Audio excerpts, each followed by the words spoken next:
Sends all of these. This is really beyond comprehension, and I know that baseball as a social institution has played a very valuable role in the last 100 years during some tough times in this country, but this is something we're going to have to monitor, and I'll talk to a lot of people in a lot of places. And as you know, I think you know me pretty well, Dave, I generally move very cautiously and I hope very thoughtfully.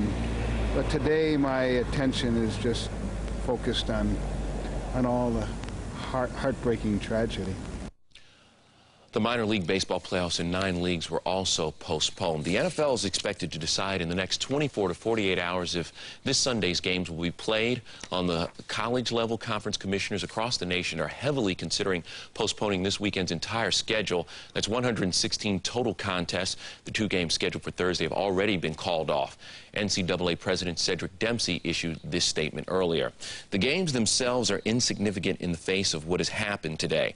Our focus is entirely on the safety of student athletes, athletic personnel, and fans. We urge schools to make sound decisions about proceeding with contests today and in the coming days. The PGA Tour has postponed the start of both of their events this week, the World Golf Championships in St. Louis and the Tampa Bay Classic. The first round of both events has been pushed back to Friday. In auto racing, NASCAR has still not determined if it will hold its races this weekend. The Winston Cup circuit is scheduled to run the New Hampshire 300 in Loudon. The MLS, meanwhile, announced that all 4 of its games scheduled for Wednesday have also been canceled. Because of the enormity of this tragedy, almost everyone in this country will somehow be touched by this catastrophe. We here at Fox Sports Net are no different. One of our colleagues, our friend, Tom Pecorelli, was among the passengers who perished on American Airlines Flight 11. We affectionately called him Uncle Tom around here, and he was one of the originals at Fox Sports Net. Tonight, with heavy hearts, we say goodbye to someone we not only worked with, but we loved, and offer our deepest condolences to his family and all of you who are touched by the tragic events of today. We now return to Fox News Channel's continuing coverage of the terrorist attack on the United States. The only time I can remember in one day more Americans were killed was at the Battle of Antietam during the Civil War, and then 13, 14, 15,000. I forget the exact number. I've heard 20. Feeling, but you know, the family's together, and I think they're a close family. Once you know, it was pronounced.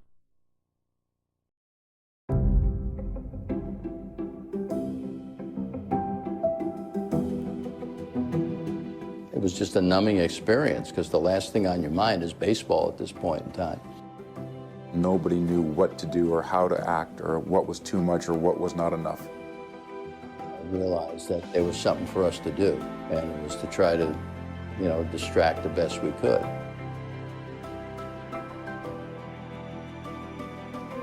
They said, this NY on your hat represents more than the Yankees. I said, it represents the city of New York.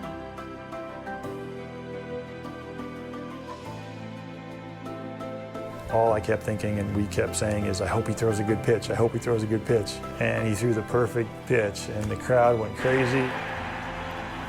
It's almost like that perfect pitch started the healing process for everybody.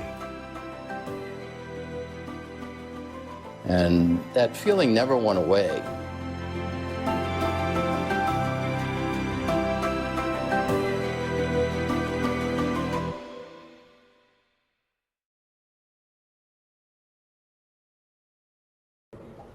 Ladies and gentlemen, please rise. Please remove your hats as the colors are being presented by the Air Force ROTC Detachment 195 Honor Guard.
Please remain standing and join Phyllis Arnold from Chicago for the singing of our national anthem. We will then observe 1 minute of silence to honor the victims of last Tuesday's tragedy. We extend our deepest condolences to their families and friends. Joining White Sox manager Jerry Emanuel and Yankees manager Joe Torre at home plate are Chicago police officers and firefighters representing their heroic counterparts in New York and Washington, D.C. Following the minute of silence, please join Miss Arnold for the singing of God Bless America, after which the Comiskey Park scoreboard will offer a fireworks barrage in tribute to our fellow Americans. Ladies and gentlemen, Ms. Phyllis Arnold.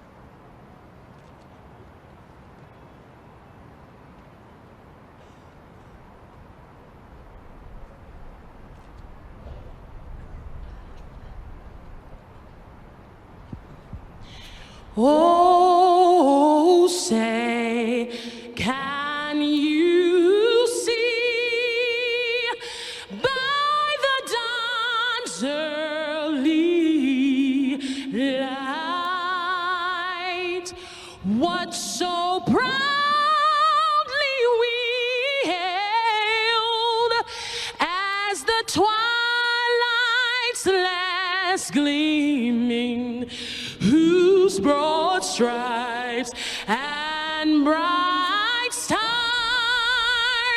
through the perilous fight o'er the rampart we watched was so gallantly streaming, and the rockets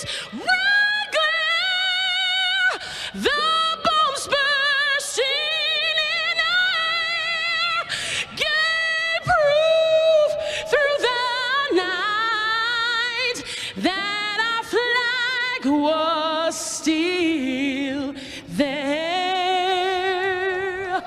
Oh, say does that star-spangled banner yet wave for the land of the free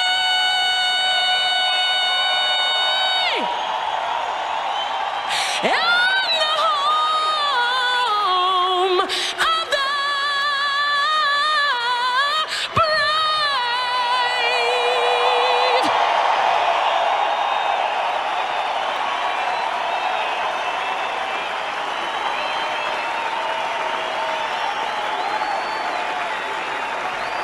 Ladies and gentlemen, we will now observe a minute of silence in memory of those who lost their lives in last week's attacks.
Thank you.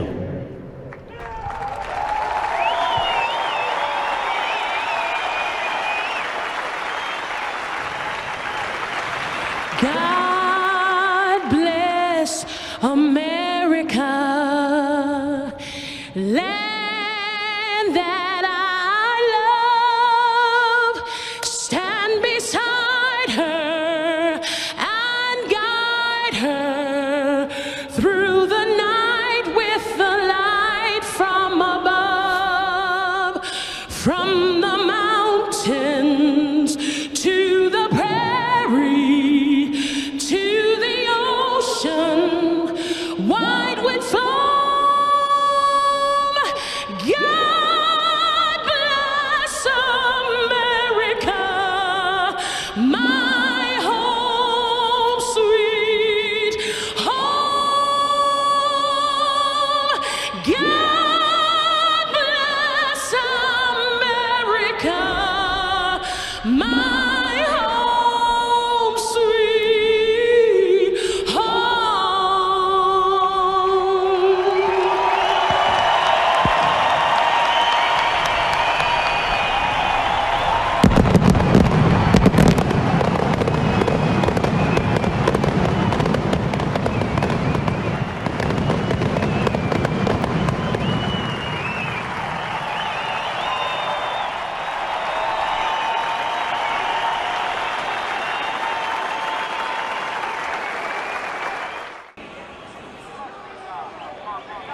People are lined up 10, 20, 50 deep. It's a mob scene outside. Much more of a police presence. You go through the magnetometer, hand search.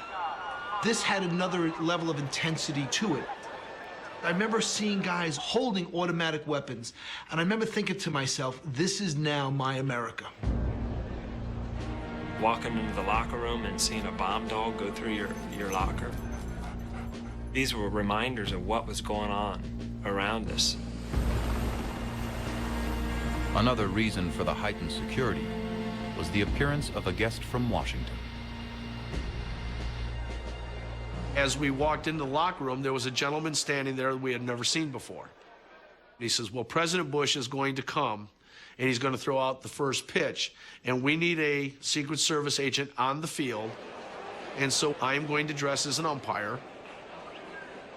He had communications, he had guns, he had things hooked on the back, he had things hooked on the front. And I said, how are you going to hide all that stuff? He says, don't worry, he says, it'll disappear. All of a sudden, there was a knock at the door, and President Bush walked into our room. Thank you. Will you do me a favor and say hi to my son, because he's one of your biggest supporters? Jimmy. Jimmy, how are you? Well, when you're president, all you have to do is say you're showing up, and they kind of ask you to throw out the first pitch, no matter what time of year it is. This is my first World Series. Is it really? Yeah. I vowed I'd never go to a World Series unless the Rangers got in. And I changed that vow. You know, I wanted to make sure that if I was going to throw out the ball, I was able to do so with a little zip. You know, I didn't want people to think that their president was incapable of finding the plate. So I go underneath the Yankee Stadium, in the bowels of Yankee Stadium, and there's a hitting cage there. And he's wearing his bulletproof jacket, and he's getting his arm loose, and Derek Jeter comes up to him. Hey, Prez, how are you doing? Good, Derek. That's good luck tonight. Thank you, sir. He says, say, I hear you're throwing out the first ball. So I just asked him if he was going to be throwing the first pitch from the mound or in front of the mound. The president said, I think I'll throw from the base of the mound. Jeter said, I want to do that if I were you, Mr. President. And I told him, you better throw it from the mound, otherwise you're going to get booed. I said, this is Yankee Stadium. I said, okay, I'll throw from the mound. And he's walking out, and he looks over his shoulder, and he says, don't bounce it. They'll boo you. And so the pressure, all of a sudden, I mean, I'm sitting there kind of fairly relaxed and feeling fairly loose, and the great Derek Jeter, don't bounce it. They'll boo you. And all of a sudden, the pressure mounted. The President of the United States. I'd never felt what I'd felt before when I walked out of that dugout. I felt the raw emotion of the Yankee fans. USA! USA! USA! The crowd just erupts in a chant of USA. There is nothing like it that I've ever experienced at a ball game. It was overwhelming. It was just overwhelming. President Bush is standing out there like a brick wall. I'm not afraid of terrorists. I'm going to stand all out here. I'm going to give you a thumbs up, and I'm going to throw a strike. I didn't vote for him, but at that point, my personal feelings about him as a politician is gone.